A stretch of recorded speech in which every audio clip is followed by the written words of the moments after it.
What's up, everybody? Welcome to the Pick Six Podcast, CBS Sports Daily NFL Podcast. I'm Will Brinson. I'm your host. It's Thursday, October 21st, and we are going to chat with our good friend Josina Anderson, second week in a row. By the way, you can subscribe on YouTube. You can watch us on YouTube. Josina's got a killer setup with a bunch of HQ stuff in the background.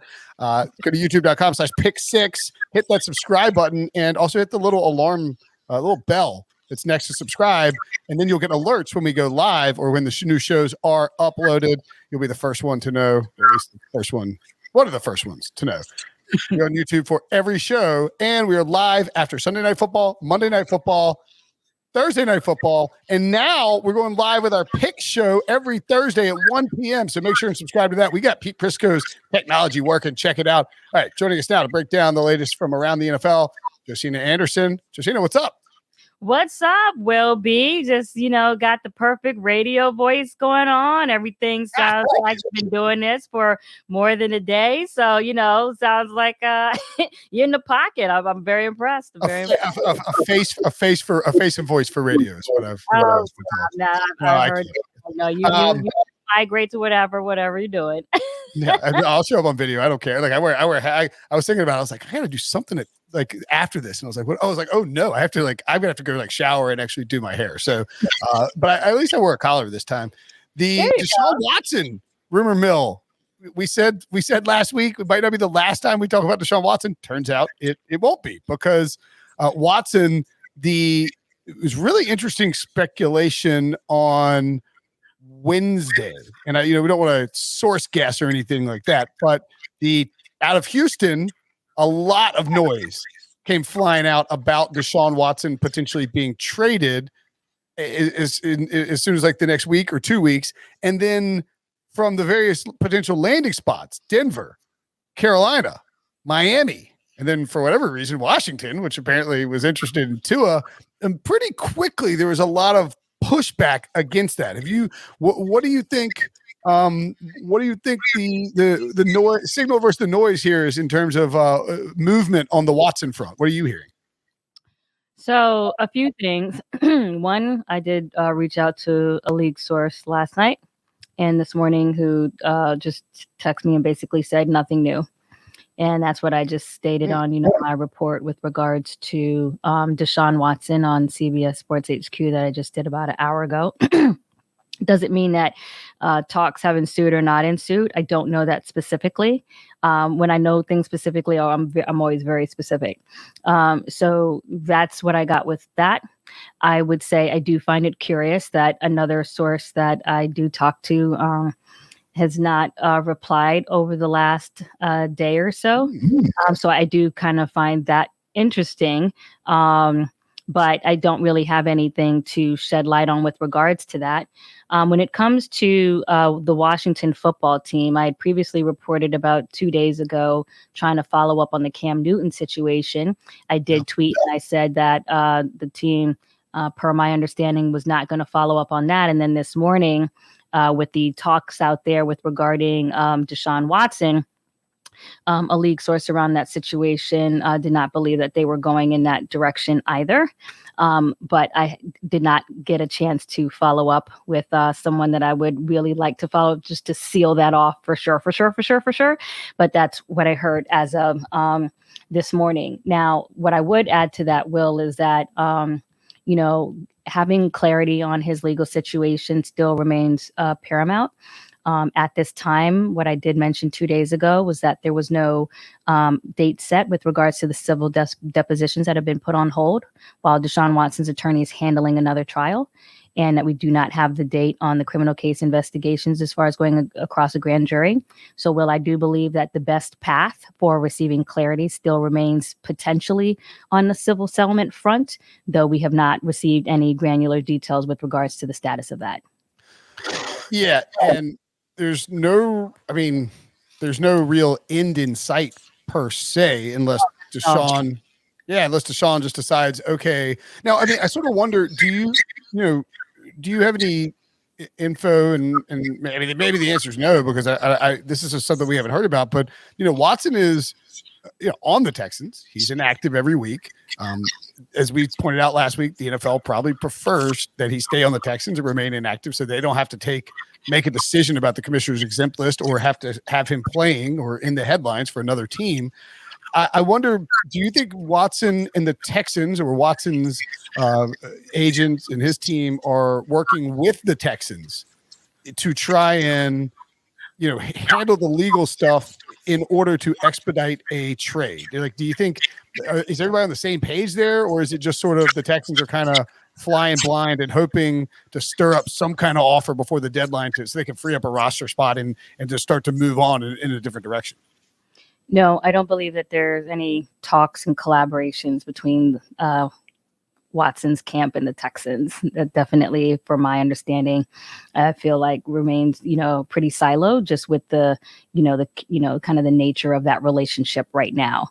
So the talks that you would have are between any, prospective team and, the Houston Texans, and it still remains incumbent upon the prospective team to meet the asking price of the Texans, and whether there's any creativity to try to garner an extra first round pick, to meet the compensation package remains to be seen. I understand the talk of why people would look to Washington, especially to make up for, the first rounder that the Dolphins lost to get their draft pick that they got. I mean, and certainly to try to recoup and maybe aggregate everything you need to get to the Houston Texans to make that happen.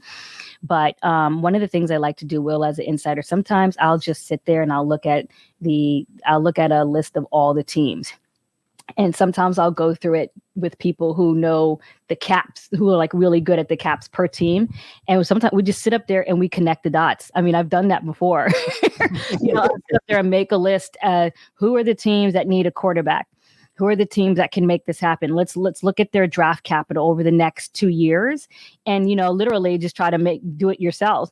And sometimes we've been very successful being able to, pinpoint it based on that and just the current information that you have. Okay. So again, it's easy to suggest that the Deshaun Watson trade could happen, but as we point out with all the legal stuff, it is I think the only way that it happens for either, I know Joe Person of The Athletic, who's always tied in down there in Charlotte, says not happening right now on the Panthers front. Of course, it could change. And I think that's really basically what you're saying too, Josina, is that it's impossible for even David Tepper, who loves buying low on something. I don't think you can bring him in with everything off the field. I think the one landing spot that still lingers and is obviously out there is Miami, where maybe Chris Greer, like Stephen Ross, really wants Deshaun Watson, and maybe Chris Greer is willing to gamble that that he can save his job and willing to take the risk of Deshaun Watson.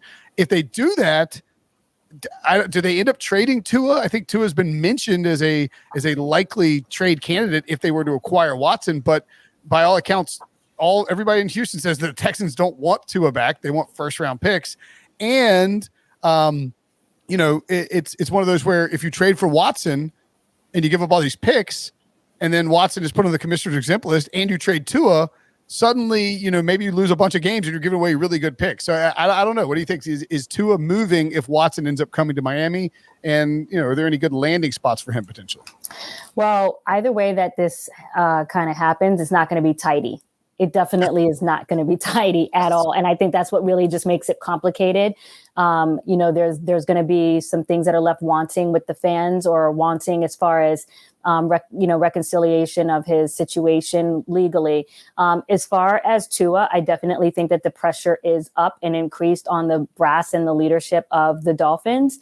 I do agree that potentially the general manager and even the head coach could actually theoretically buy themselves time with the acquisition of Deshaun Watson, because you have this shiny object to wave over in the corner saying, yeah, it's not good, but wait till this comes, and this is why we're not doing anything right now. We don't even want to play him, but just look over here. Just look over here. So but then the question becomes if even the owner allows them to be the one that carries that Watson wave, just in terms of how the situation is handled.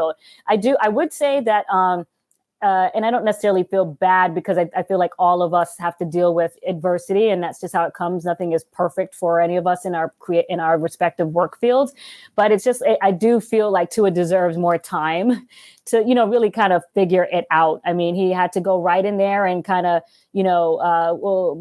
Flores made the gamble to bring him in a little sooner when Fitzpatrick was playing, and then things kind of worked out, and then it's been injuries and things like that. Either way, the sample size, Will, is not very large. Yep. And it's kind of, but he happens to have this going on at a time when Cam is on the market, Watson is available, so it's just hard. And I do think that it probably would make it would make sense that if they acquire a quarterback to not keep Tua. I just think it's too much tension with regards to people who are like in the Tua beehive in Miami, and then having this situation and then potentially Deshaun not playing. It's just going to create too much consternation. I think you have to just be on one side of the fence or the other. Yeah, just cut bait if you're going to do it. And really the worst thing for Tua and the Dolphins is Justin Herbert. I mean, he was right there. You could have drafted him, and he's amazing. And Tua has just been so far for the Dolphins. But I thought he played pretty well against the Jaguars. Obviously, that's not, low bar to clear. He had that one throw to the outside where he just didn't have the artistry to get there. Yeah, everything is narrative, Will, because if they win that game, it feels a little different. But because you end up having that, you have that game, but it's that result against that team. It just spins it differently. But that's why, Will, you have to be like open-minded when it comes to, I tweeted about this the other night when I was thinking about quarterbacks and or players that are dealing still with stigma, whether it be with Geno Smith or Odell or Cam or whatever it is. And how as an owner and as a talent evaluator in the NFL, you have to really be able to have the mindset to not get caught up in what people say or have said and what's really fair and real and objective. Mm-hmm. Yep, for sure. So lots to unfold on Deshaun Watson. Still plenty of time until the trade deadline. As we pointed out last week, Andrew Brandt likes to say it, deadline spur actions. And it's true in the sports world, in the business world, in the legal world. And all of those factors are coming into play with Deshaun Watson. So it's sort of a stay tuned and see what else is going to happen. There are plenty of other names who are on the trade deadline, including one of my longtime favorite players, former UCF star, and now a secondary piece in the backfield for the Indianapolis Colts, Marlon Mack. After they drafted Jonathan Taylor, Mack had sat out a game. I think it was a healthy scratch because he had asked for a trade and they were interested in trading him, but now they're actually kind of using him and incorporating him to the offense. And it's one of those things where it feels like if you're the Colts and you're Frank Reich, you like Marlon Mack, you're glad to get his production, but you're also sort of showcasing him a little bit to try and generate some interest. Do you hear anything about where Mack could go or if teams are indeed intrigued by the idea of trading for a veteran running back? Yeah, you're right, Will. You got to show him just enough to remind people that he has gotten over his injury from last year, but definitely not to the point where you ruin your asset. So this morning I was, talking to some sources, trying to figure out what was going on with potential trade pieces. And I reported this morning that the Chiefs, the 49ers, Saints, and Panthers are among teams that have been involved in preliminary conversations, though since I tweeted that. A Panthers league source did reach out to me and wanted to point that it was the Colts who reached out and not them. But either way, the conversation is taking place. All of those teams, at least, make sense from the standpoint of looking at their running back depth. Obviously, Christian McCaffrey has not been, durable. You look at the Saints with Kamara, and then Jones being injured and Washington stepping up there, and then the two rookies with the 49ers and the Chiefs and what have you. And so those are teams that certainly make sense to look. And he's a piece that has been productive before and is just kind of sitting there with respect to not giving his all just because you have Jonathan Taylor and Hines, in front of him. So I believe that piece makes sense, for one of those teams. And also what makes sense, and I actually forgot to mention this in my report just an hour ago, is that any team that would get Mack would just be acquiring his $1 million base salary, which is guaranteed, but at a prorated rate based on where we are in the season. Oh, so that's a really cheap addition for a team and that's a very important part that I forgot to mention. That as I just thought about, I was like, oh, I forgot to say that. But yeah, it doesn't cost much. So easy pickings. You know what I mean? Yeah, and you would almost think that. I mean, Chris Ballard's really good at this. It's entirely possible that he, thought about the way that they wanted to structure that contract.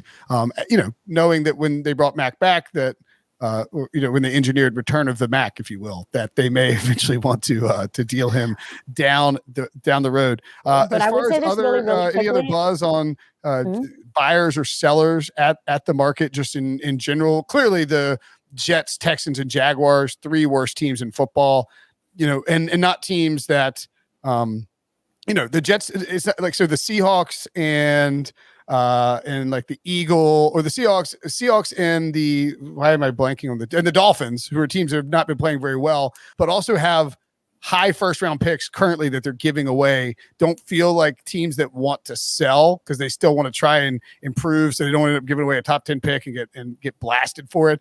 But teams like the Jets, Texans, and Jaguars, they are trying to acquire assets and they're not winning this year.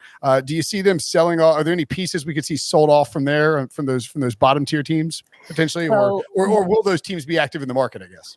So one thing I really quickly before I answer that wanted to say about Marlon Mack was that 2 things. I believe that the Colts could be hanging on to him just because you never know, just as Chris Rock says, in case ish happens, one of those guys goes down that you have, and now all of a sudden you need Marlon Mack. So I think that's one thing. And then 2, they could also be waiting to see, just best case scenario in terms of compensation package, because certainly from an economic standpoint, he's not a hard asset to move. So that was one thing I wanted to say.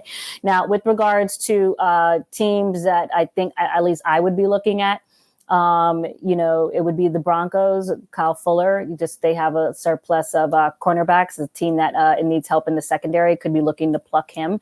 I think that you have Nick Foles, who is just, sitting there at quarterback that's available for any team. And by the way, he has a Super Bowl ring. Didn't work for him in Jacksonville, hasn't been super great in Chicago, but nonetheless, he does have that experience. And I do believe that with Nick Foles, it's really about everything kind of coalescing with him from a environment standpoint in the coaching staff and the energy that he gets from his teammates. And he can always rise to the occasion because he's done it before.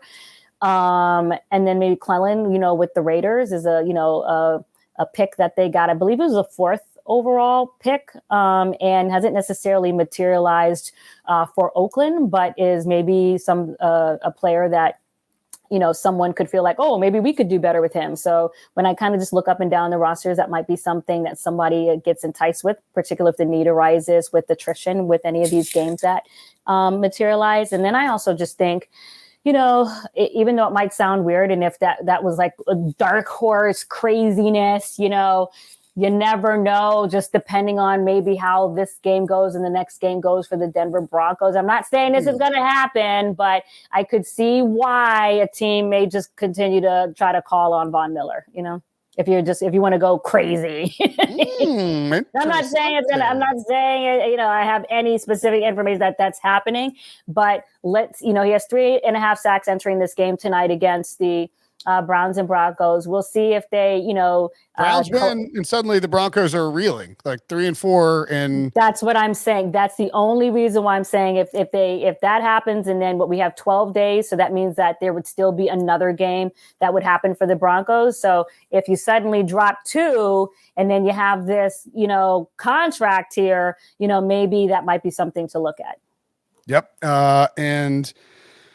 If he was, so the last year of Von Miller's contract, unrestricted free agent in the offseason, would make a ton of sense as a guy who could bolster a playoff team with their pass rush help. Broncos get back some kind of compensation, you get a little salary cap relief, I guess. No, I mean, makes a lot of sense. I'm just saying. You know what I'm saying? I'm not saying Will, but I'm just saying. Yeah, saying.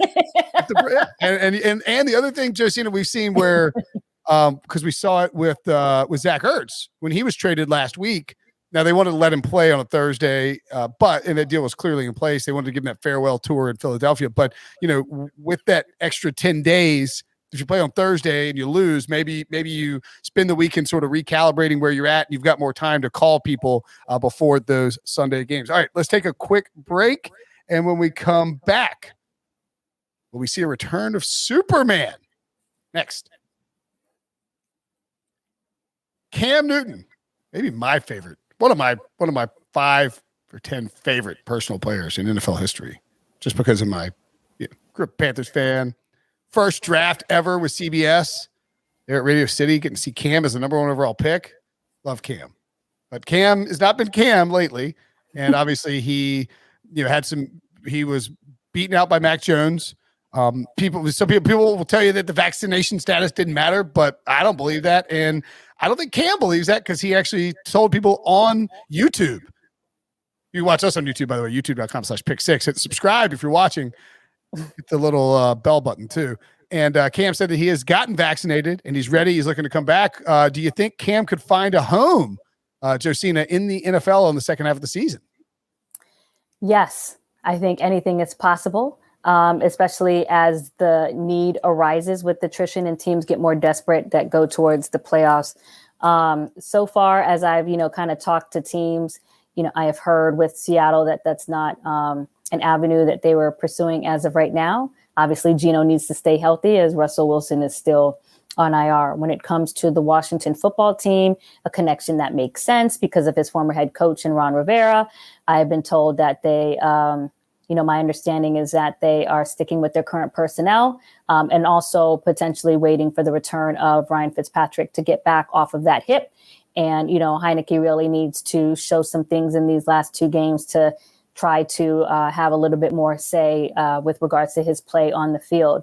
So as of right now, I have not been able to find a team telling me that they're definitively looking at Cam. However, Will, I do think it is. However, I do think that it is interesting what you have going on in Cleveland with respect to Baker Mayfield situation and him having the torn labrum in the non-throwing shoulder. It is my information that he's dealing with something even beyond the tear, and he has received the medical, advice to take care of this shoulder. But as I just reported on CBS Sports HQ a couple hours ago, Baker Mayfield has several reasons to want to stay on the field when it comes to his contract. He did have his 5th-year option exercised in April. He is guaranteed his $18 million next season as a part of that, 5th-year compensation, but has not consummated any extension talks. And oh, by the way, neither has Lamar Jackson, drafted in the same class. But it's not unprecedented to have those conversations, wrapped up. You've had examples like Patrick Mahomes, Eric Fisher, both examples from the Chiefs who did get it done in the summer entering their 4th years. Baker still has that remaining. So if you do not play, you're not on the field. It certainly is not helping your case towards earning the extension. While I did have conversations even on my own show about everything that Baker Mayfield has done for the organization of Cleveland, when you think about what their record was before he started playing, he definitely deserves kudos for that. It's a separate conversation whether you think he is the transition quarterback for the organization, or is he should he be the quarterback moving forward when it comes to being the guy who's going to get them over the hump based on what they did last season going to the divisional playoffs. So he has some reasons to want to make sure he secures his long money, not just his compensation for 2022. So now, if for some reason that shoulder continues to bother him and it becomes to the point where he's really risking his own future, I would say that Andrew Berry has a very interesting decision to make with regards to that quarterback situation, because let's just play this out. Let's just say, and for everything I know, Odell Beckham Jr. is still a game time decision. That's the last thing I was told this morning. Let's just say Jarvis and Odell play. You got Jedrick. Jarvis is off of IR as of this recording, but I don't know that necessarily guarantees he plays. Thank you. Exactly. So yes, he has been moved to the active roster. Last I was told he is a game time decision, although there is a source, telling me that he is going to play. But, I have another source saying he's a game time decision. I'm going to wait till I get, the definitive text when they actually get to the stadium. But I am expecting Jarvis to play. I am still waiting to ensure what way Odell is going. But the point that I'm trying to make is that if both of them are on the field together, you got Will's back, going up against Von Miller. Hopefully he doesn't get eaten, Will. That's right. But no, Vontae's going to kill whoever he played. I don't know who I'm playing at tackle. I'm going to kill them. Yeah, so hopefully Jedrick Wills actually makes it alive out of the game. So that'll be an interesting point to report on. But if for some reason, can you imagine, either one, it goes terribly bad because it's Case Keenum, then what does Barry do with respect to knowing what the real status is of Baker Mayfield? And that would be a consideration. And then particularly also if they win and that Baker Mayfield, situation is troublesome, what do you do? What's best for the team? If Case Keenum lights it up and OBJ catches like 3 touchdowns, there is going to be pandemonium on Cleveland Sports Talk Radio tomorrow morning. I definitely was saying that. I know you are. I'm saying, but like people are going to be like, well, why would we pay Baker? We got Case Keenum started for the rest of the year. It'll be a weird, awkward situation. But when you do look at Case Keenum's last start in December of 2019, I believe he was a member of the Washington football team, and they played at Dallas. He had a 48% completion percentage. It wasn't the greatest output by Case. So Case still, to me, needs to show that he can handle the pressure. He tends to wear down in the games, and it can kind of look not the greatest. So he has to really step up and show that Barry's made the right decision in keeping him as the backup quarterback. When there have been other options at quarterback over the years to do, to make a, more of a depth upgrade there. And he's stuck with Case. I was going to say the interesting thing about Baker too, Josina, is that like with respect to the contract coming into this year anyway, like regardless of we knew he needed to play well and Cleveland needed to make a playoff run for him to get that, to have that discussion about $40 million. Cleveland, goes deep in the playoffs or, and they're 3-3 right now. So we, can pump the brakes a little bit on the deep playoff run for a second, but 3 tough losses. If they were to end up having a great season, it was going to be easy to pay Baker that money.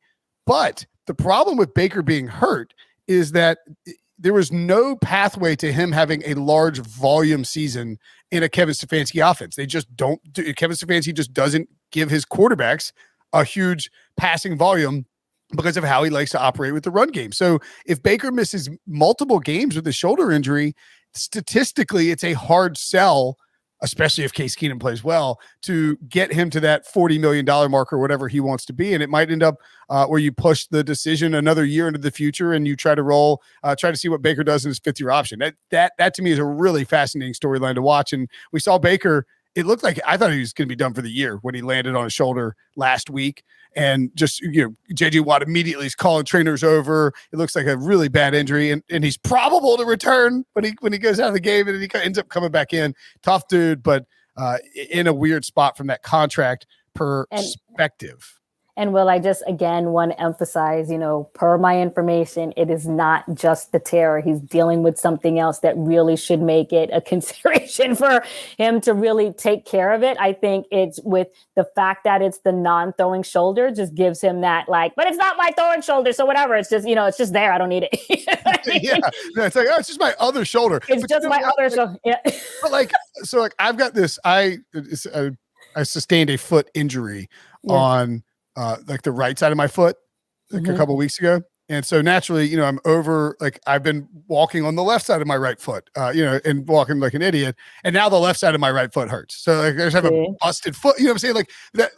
Baker is playing the game, it can be his non-throwing shoulder all you want. It still affects how you operate physically, especially if he lands on it. And and per what I was told, again, is something else that sometimes I remember things that I hear, and then I'm like, oh, I forgot to say this too, that somebody told me. Who amongst us doesn't? I know, right? But someone told me that that he and Nick Chubb had to be forced not to play this game. That they really would have played this game, and both had to be told, sit the what down. It's not happening, and we're just going to have to go without you. But you're really right, Will. Even though Baker's not playing in this game, so many interesting things to watch. Between Jedrick and Vaughn and OBJ, if he even plays, and what happens with him and Case, is it a Nick Foles, and Alshon Jeffrey situation? Oh, Lord of mercy.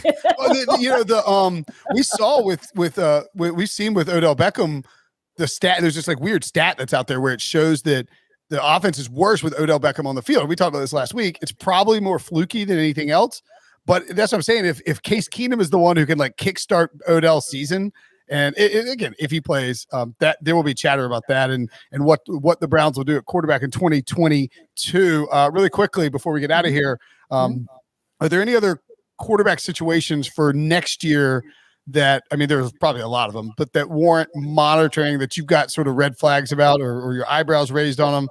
Panthers maybe with Sam Darnold, the Steelers with Big Ben, certainly. Anybody in particular that you sort of think is kind of on your radar out there?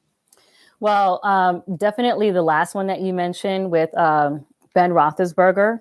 I think that the Steelers would be wise to kind of be Patriot-like in that sense. I think they're already past Patriot-like in that sense in terms of making sure that you do it ahead of time and not at the time and beyond the time. They might have missed that window already. Right. So I would definitely say that. Sam Darnold has to, stay on track with, what's going on there. But at the same time, because they did, move on from Teddy Bridgewater, he may have an additional leash just because you don't want to look too herky-jerky. Then that, I feel like, swings the pendulum back on the decision makers. Like, yo, what are you doing? As far as, making sure that, a quarterback has enough time to actually lay his roots. To be honest, I would have to think about that a little bit more just to kind of, give you an even more in-depth answer with that. But I did want to really quickly just circle back to something that you said with regards to the connection with Odell Beckham Jr. and Baker Mayfield. I want to just kind of clarify this for your listeners who, are just kind of listening to this part of the conversation. I would just say, from, everything that I understand, behind the scenes, one of the bigger frustrations has been the ball not getting, when Baker is playing at times, not going to Odell Beckham Jr. when the play is designed for him and he's the primary option read. That's like a thing behind the scenes. Okay. And so, that's a thing behind the scenes. So that's something that needs to, be cleared up. My understanding is that it happened again in the last game, not necessarily from Baker, but from, another player where it was supposed to go to OBJ. And had it gone to OBJ on this one particular play, and I know exactly what play it was, he would have had over 100 receiving yards because it should have been a 70-yard touchdown for OBJ. So it's not so much sometimes what you see when you're watching the game. It's what people know what the call was and what it's going back and looking at what should have happened versus what should have happened. That is trust me when I say that's a deal. That's a source deal. of it is a situation worth monitoring. It's something potentially percolating out there. All right. I've got to go. I don't usually say this, but I have to go do my hair. Okay, me too. Yeah, I know. I got this hat situation, and it's a whole thing. Okay, all right. Does it involve some moves? Early time. Is it going to be spiky like Sean McVay? You're going to do something like that? No, I just do the swoop. I'm just full. The swoop. Okay. The swoop. Yeah, I can't get to full spike. Although. Okay. Who knows? Maybe you're not sprinkling anything in the holes, are you? You're doing that too? Looking back in my 50s. Who knows? Okay. All right, Josina Anderson. Follow at Josina Anderson on Twitter. Watch on CBS Sports HQ. Thanks again for doing this. It's always a blast. We'll do it again next week. All right, you too, Will. Namaste. All right. See you.